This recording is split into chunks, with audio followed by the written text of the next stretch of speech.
she stepped onto that court in Los Angeles, and 3,500 miles away, an entire city held its breath. One woman, one basketball, one night that nobody who watched it will ever forget. This is not just a recap. This is not a box score read out loud.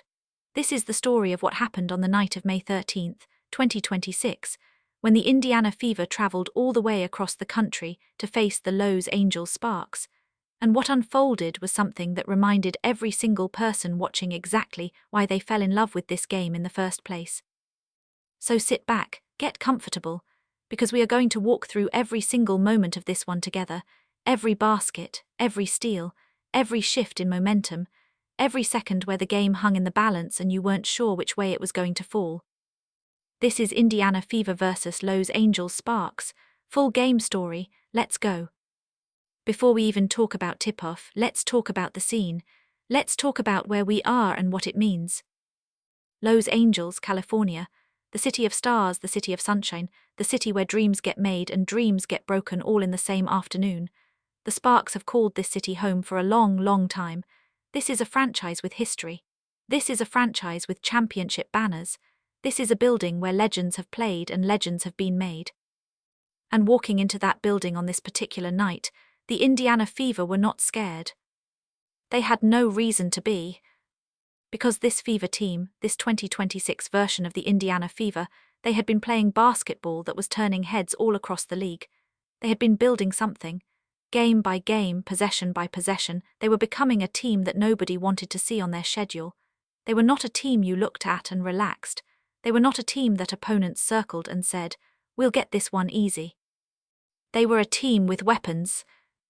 And the most dangerous weapon on this team, the player that everyone in that building, everyone watching at home, everyone with any knowledge of this league at all was keeping their eyes on, was number 22. Caitlin Clark. Now, if you have been following basketball at all over the last couple of years, you know this name, you know this face, you know what this player means not just to the Indiana Fever but to this entire league, to this entire sport. Caitlin Clark is one of those rare athletes who transcends the game itself. She doesn't just play basketball, she changes the room when she walks into it. She changes the energy. She changes what's possible. And on this night in Los Angeles, she was going to remind everyone exactly what she's capable of. But she wasn't alone, not by a long shot. And that's the thing about this Fever team that makes them so interesting, so dangerous, so fun to watch. They have pieces everywhere. They have players who can hurt you in different ways. They are not a one-person show. Kelsey Mitchell, one of the fastest guards in this entire league. A player who can score from anywhere on the floor, who can get downhill and attack the basket or pull up from deep and drain it right in your face. Monique Billings, who brings toughness and size and effort on the glass. Sophie Cunningham, who knocked down big shots and played with a physicality that teams absolutely cannot overlook. Aaliyah Boston, the big in the middle who defends and rebounds and makes everybody around her better. Tyasha Harris running the backup point guard minutes. This was a deep, versatile, well-coached team. And across from them stood the Los Angeles Sparks. The Sparks were not rolling over for anybody. Let's be very clear about that. They had players of their own. Kelsey Plum, now there's a name that means something in this league. A scorer, a veteran, a player who has won championships, who has played in Olympics, who has done things in basketball at every level that most players only dream about. Kelsey Plum is elite, full stop, no debate. Dearica Hamby, a big, physical forward who can score inside and defend and rebound. Nneka Ogwumike, one of the most respected players in the history of this league, a player who has done everything this sport asks of you and done it with class and excellence for years and years. Cameron Brink, a young, long, athletic forward who blocks shots and can stretch the floor. Ray Burrell as another option on the wing. This was a real basketball game, two real teams, real players who can really play. And from the very first possession, you could feel that. The first quarter. It started the way good basketball games always start, with both teams feeling each other out, trying to establish what they want to do, trying to find their rhythm. But Indiana came out of the gates with an edge. You could see it in how they moved. You could see it in how Caitlin Clark pushed the pace.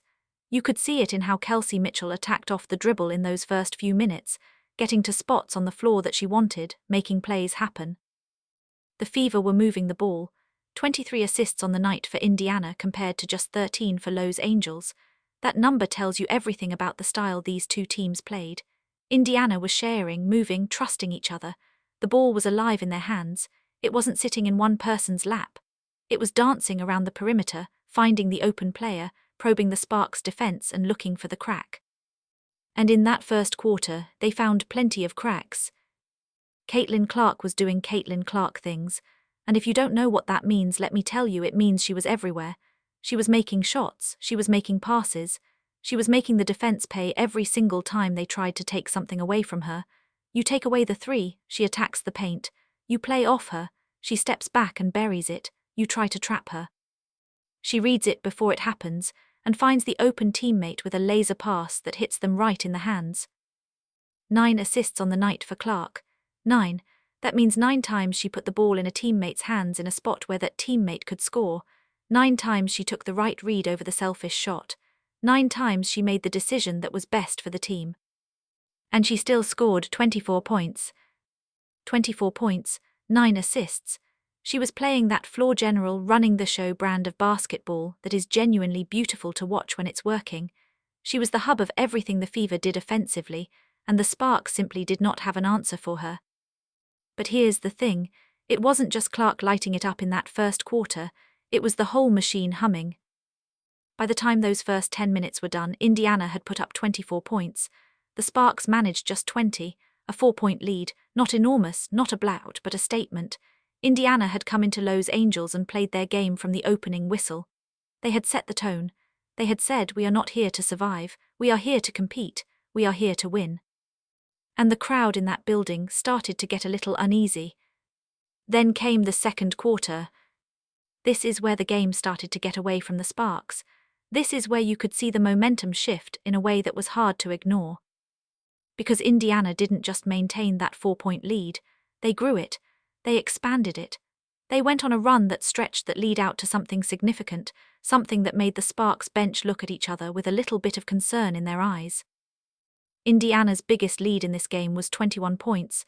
21, that is a cushion, that is a comfortable chair, that is a lead that says, we have taken control of this game and we dare you to come back. How did they build that lead? A lot of it came from the defensive end. Indiana was active, aggressive, disruptive. They had 7 steals on the night. They created chaos for the Sparks' offense. They forced turnovers. Los Angels finished with 19 total turnovers, and they turned those turnovers into points. Indiana scored 24 points off Sparks' turnovers. 24. Almost a full quarter's worth of points that came directly from Indiana's ability to take the ball away and go score before the defense could set up. That is demoralizing. That is the kind of thing that breaks a team's spirit if they let it. You work on a possession, you try to run your offense, somebody digs in and takes the ball, and the next thing you see is Caitlin Clark or Kelsey Mitchell running the other way and the scoreboard ticking up again. The Sparks were committing turnovers at a rate that was simply too high. Kelsey Plum, their best player, their engine, their star, she committed 5 turnovers on the night. When your best player is putting the ball in jeopardy that many times, you are fighting yourself just as much as you are fighting the opponent. And Indiana was making them pay every single time. By halftime, Indiana had outscored Los Angels 24-14 in the second quarter alone. Read that again. 14 points in a quarter for the Sparks. That is a team that could not get anything going.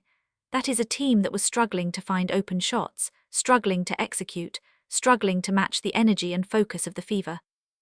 The halftime score was 48-34. Indiana led by 14. In Los Angels. On the Sparks' home floor. When the teams walked off at halftime, the Indiana Fever had completely dominated both quarters of play. They had been sharper, tougher, more connected, more purposeful. They had executed their game plan with a precision that was genuinely impressive. And somewhere in that visiting locker room, you can imagine Caitlin Clark and Kelsey Mitchell and the rest of this Fever group just looking at each other with calm confidence.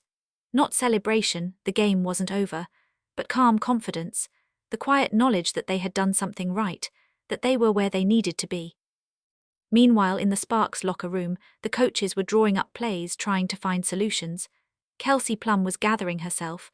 The veterans were saying what veteran leaders say, we're not done, we're still in this, we've got 20 minutes. And they were right, they were absolutely still in this. The third quarter. Here's where the story gets interesting. Here's where the Sparks did something. Because if there's one thing you learn watching basketball at any level, it's this. The team that's down at halftime is never as dead as they look. The halftime horn is a reset button. It's a chance to breathe, to regroup, to find something.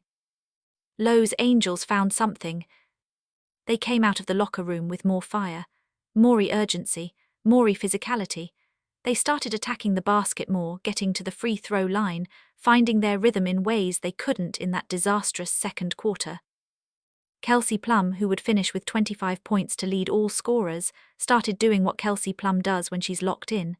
She was attacking off the dribble, hitting pull-up jumpers, getting to the line. She had been outplayed in the first half, but Kelsey Plum is too good, too experienced, too hungry to just disappear. Dearica Hamby was physical in the paint. She finished the night with 16 points and 8 rebounds, and she was a factor inside, getting position, converting tough shots around the basket. Cameron Brink swatted shots. Nneka Ogwumike made smart plays. The Sparks outscored Indiana in the third quarter, 18-20. They kept chipping away.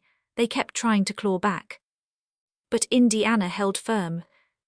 This is the mark of a good team, not what you do when things are going perfectly, what you do when the other team is throwing everything at you, what you do when the crowd is getting louder behind them and the momentum is shifting and the pressure is mounting.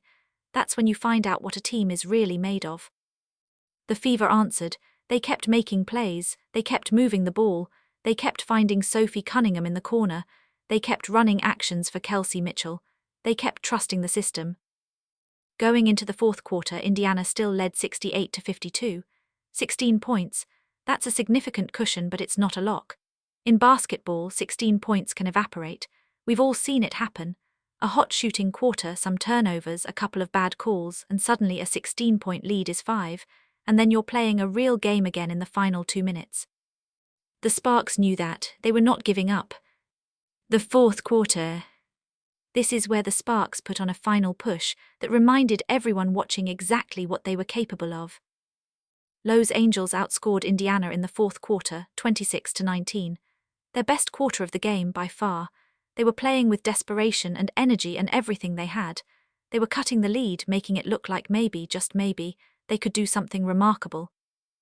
But 26-19 in the fourth quarter when you're down 16, that math doesn't save you. That math gets you closer. That math makes the final score look a little less embarrassing, but it doesn't flip the result. Indiana held on. The final score, Indiana Fever 87, Los Angels Sparks 78. A 9-point victory on the road in Los Angels, against a team that gave them everything they had.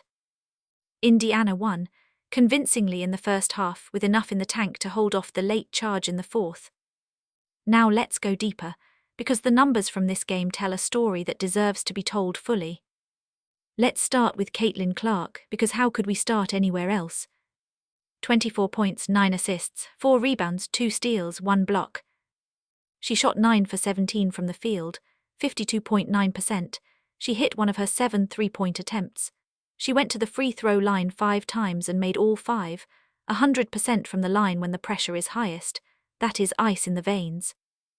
Now it wasn't a perfect game. 6 turnovers, that's something to clean up. When you have the ball as much as Clark does, when you're asked to make as many decisions as she is, turnovers come with the territory. But 6 is more than you want.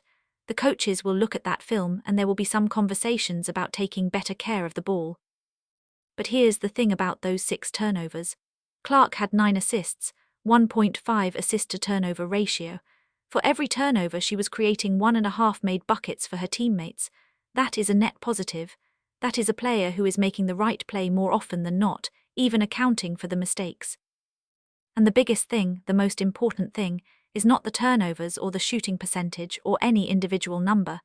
The biggest thing is that she willed this team to a 21-point lead in the first half in a city that was supposed to be difficult, against a team that was supposed to push back hard.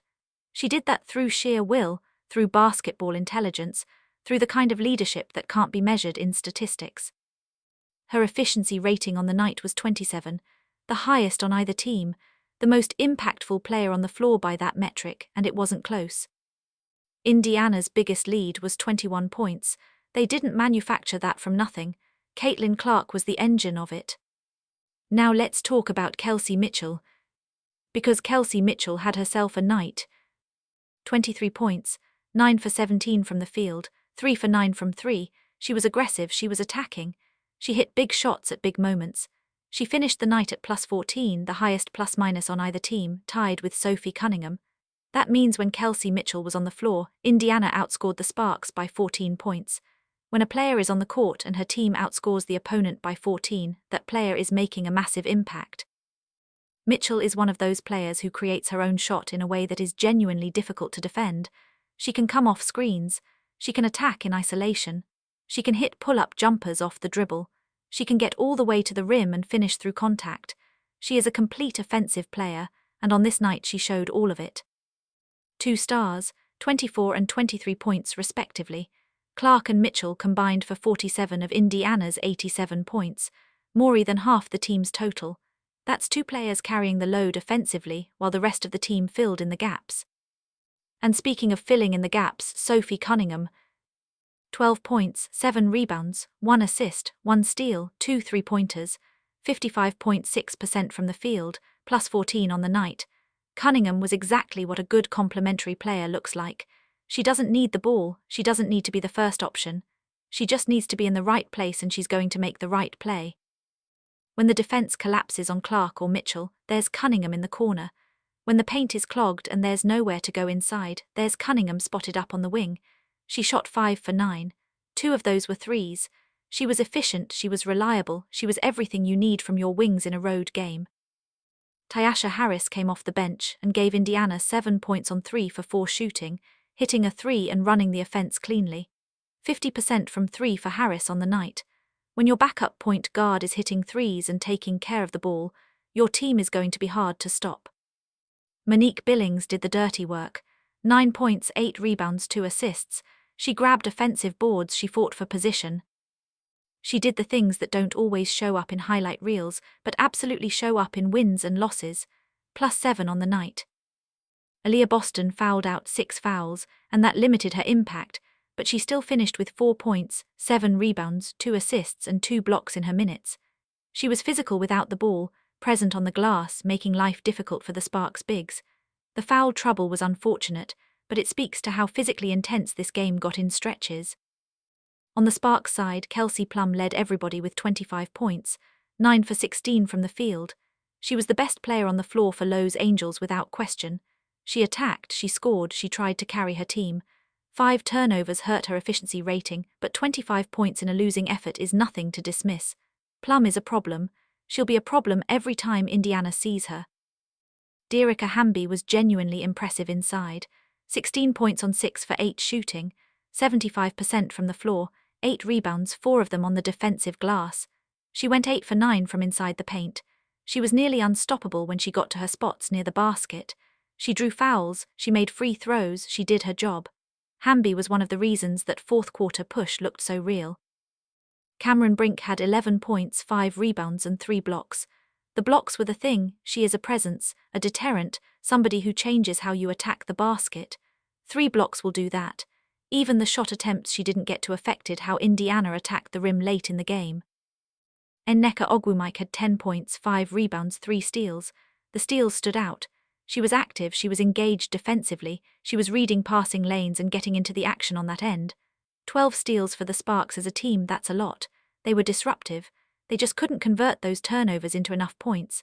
Indiana scored 24 points off Sparks turnovers. The Sparks scored 14 off Indiana turnovers. That 10-point differential in transition and off-turnover situations was significant. Let's step back for a second and talk about the bigger picture of this game, because this wasn't just a regular season game in a vacuum, this was a statement. Indiana fever traveling across the country, stepping into a building where the home team had its fans behind it, going into a West Coast environment that is always a little different, a little more difficult for an Eastern Conference team, and they came out and built a 21-point lead before halftime. That does not happen by accident. That is not luck. That is preparation meeting execution meeting talent. The way Indiana moved the ball was something special. 23 assists on 31 made field goals. That means that on all but 8 of their made baskets, a teammate set them up with a pass. That is genuine team basketball. That is what it looks like when everybody on the floor is connected, when everybody trusts each other, when the offense is truly a team effort rather than just a star getting the ball and creating for herself. This is the fingerprint of this Fever team. They are not just Caitlin Clark's team. They are a team where Caitlin Clark is the most important piece, but the other pieces are legitimate, capable, dangerous. Look at the assist-to-turnover ratio for Indiana as a team. 23 assists, 17 turnovers, ratio of 1.35 to 1. For every turnover, they created more than one assist. They were careless with the ball too often. 17 turnovers is something that will get you beat against better teams, but they offset that with their own defensive activity and their ability to share the ball offensively. The rebounding battle was also firmly in Indiana's favor. They finished with 36 total rebounds to the Sparks' 33. 8 offensive rebounds for Indiana to 4 for Los Angels. When you're grabbing more offensive boards, you're getting more second-chance opportunities. Indiana scored 6 second-chance points on the night. Small number, but every one of those possessions is one that the defense earned a stop on, and Indiana took back. Now the Sparks did do some things well. Their field goal percentage was actually slightly lower than Indiana's, 49.1% to Indiana's 49.2%, so it wasn't like they were missing tons of shots.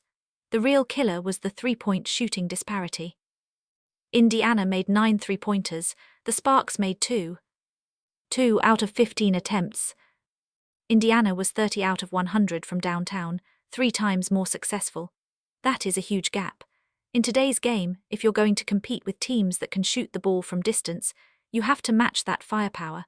When you're going 2 for 15 from 3 while the other team goes 9 for 30, you are digging yourself a hole that is very hard to climb out of. The 2 for 15 from 3 is really what defined the Sparks' offensive struggles. Kelsey Plum made 1, Nneka Ogwumike made 1, and then nobody else on that team could find the bottom of the net from long range. In a game where the rules create space and three-pointers are worth 1 more point than everything else, you simply have to be able to make them at a reasonable clip. Indiana made them, the Sparks didn't, and that was one of the main reasons why that lead grew to 21. Let me paint you one more picture. Imagine you're in that Sparks building, sitting in the stands watching the first half unfold. You've got your home team on the court. You've got Kelsey Plum, you've got Nneka Ogwumike, you've got players you love and believe in.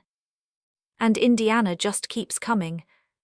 Clark goes left, drops the shoulder, splits the defense and scores in the paint. 2 more. Mitchell catches it on the wing, 1 dribble, pull-up jumper, nothing but net. 2 more. Cunningham cuts to the corner, Clark reads it perfectly and fires a pass that arrives right as Cunningham's feet are set and that 3 goes in clean. 3 more. Boston seals her defender down low, catches, powers up, draws the foul, goes to the line and makes both. 2 more. The ball just keeps moving, finding the open player, the player in the right position. The lead goes from 4 to 8 to 12 to 18. And you're sitting in those stands watching all of it, and there's a part of you that wants to believe it'll turn, that wants to believe your team will find something, that this is just a rough patch. But there's another part of you, the honest part, that recognizes you're watching something really good right now on that court in the Fever colors. Because Indiana was that good in the first half of this game, they were clicking, they were connected, they were imposing. And then in the fourth quarter, when the Sparks mounted that final charge, 26 points in the quarter, their best 10 minutes of the game, you could feel the Sparks getting to something. You could feel the energy start to pick back up. 26-19 in the fourth is a real push. That's a competitive quarter. That's the Sparks refusing to quit, going down fighting, giving everything they had in those final 10 minutes. But Indiana's lead was too big. The work they had done in the first half was too good. You can't build a 21-point lead in the first 2 quarters and then just give it all back. Indiana gave some of it back, but not all of it. Final, Indiana 87, Los Angels 78. Let's talk about what this game means in the context of the season. This game was played on May 13, 2026. Early in the WNBA season, games in May matter, but they're also not the final word on anything. Seasons are long, teams evolve, players get healthy, players get hurt, rotations change, coaches adjust. But what you can take from this game is a data point, a real, meaningful, honest data point about who these two teams are and what they're capable of. For Indiana, This game is confirmation. Confirmation that the pieces they have assembled work together. Confirmation that Caitlin Clark can go on the road to a tough building and perform at a level that wins games. Confirmation that Kelsey Mitchell is a genuine co-star, not just a supporting piece. Confirmation that their depth is real, that Sophie Cunningham and Tyasha Harris and Monique Billings can all make meaningful contributions when called upon. This was the kind of win that builds belief. This was the kind of win that you put in your memory bank and you go back to when things get hard later in the season. This was the kind of win that tells you, we can do this, we have done this, we know how. For Los Angels, this game is a challenge, not a disaster. You don't panic after one loss, especially one where your star player scored 25 points and you outscored the opponent in the final quarter. But the 2-4-15 from 3 has to be addressed. The 19 turnovers have to be addressed. The 14-point halftime deficit that became the final result, that gap has to be studied and understood and worked on. The Sparks have talent. They have veterans who have been here before. Kelsey Plum and Nneka Ogwumike and Cameron Brink, these are real players. This team is capable of winning games and putting themselves in the playoff picture, but they need to be better at taking care of the ball and making shots from the perimeter. One more thing I want to talk about, because I think it gets overlooked sometimes when we break down games. Coaching. You can see the effect of good coaching in how a team plays. You can see it in the ball movement. You can see it in how they handle adversity. You can see it in the substitution patterns, the rotations, the way the team responds when the other team makes a run. Indiana handled adversity well in this game. When the Sparks came back in the fourth quarter and started to make it uncomfortable, Indiana didn't fold. They made plays, they made the right reads, they ran their sets, they trusted the work they had put in. That is coached behavior. That is a team that has been prepared for this exact moment. When the crowd gets loud and the other team gets rolling and the lead is shrinking, what do? You do what you've practiced, you execute, you stay calm, you trust your teammates. Indiana did that, and they walked out of Los Angels with a win because of it. Now let's do what we always do at the end of these breakdowns. Let's recognize the performances that stood out the most from this game, the players who made the biggest mark on this one. Performance of the night, Indiana Fever, Caitlin Clark. 24 points, 9 assists, this is not debatable. She was the engine, she was the conductor, she made the offense go, she made plays that nobody else on that floor could make.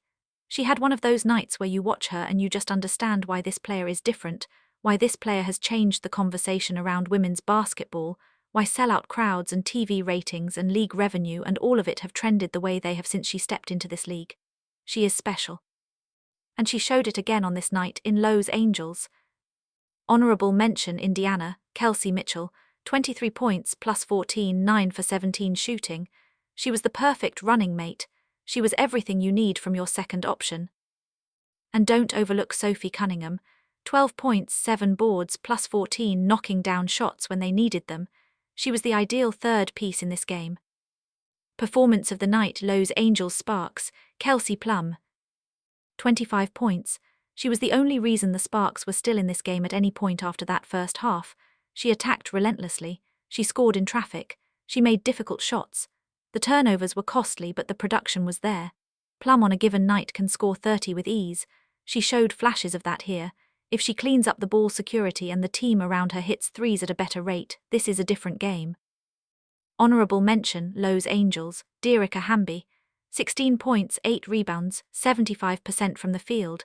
She was a force in the paint and one of the few Sparks players who consistently got to her spots and finished. All right, let's take one more walk through everything that happened in this one before we close. May 13, 2026, Los Angels, California, Crypto.com Arena. Indiana Fever traveled across the country to face the Los Angeles Sparks. From the opening tip, Indiana set the tone. They moved the ball, they attacked the defense, they made shots, and they built a lead that grew all the way to 21 points before the Sparks could respond.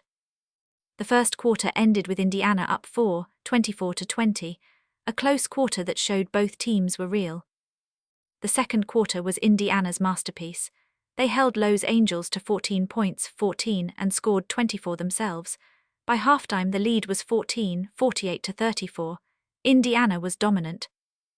The third quarter saw the Sparks respond. They tightened up, they competed, they were more physical. But Indiana still outscored them in the quarter, 20-18. The lead was 16 going to the fourth. The fourth quarter was the Sparks' best basketball of the game. 26 points, their most in any quarter, powered by a Kelsey Plum who refused to stop competing. But Indiana had enough. 19 points of their own in the fourth, enough to hold on. Final, Indiana Fever 87, Los Angeles Sparks 78.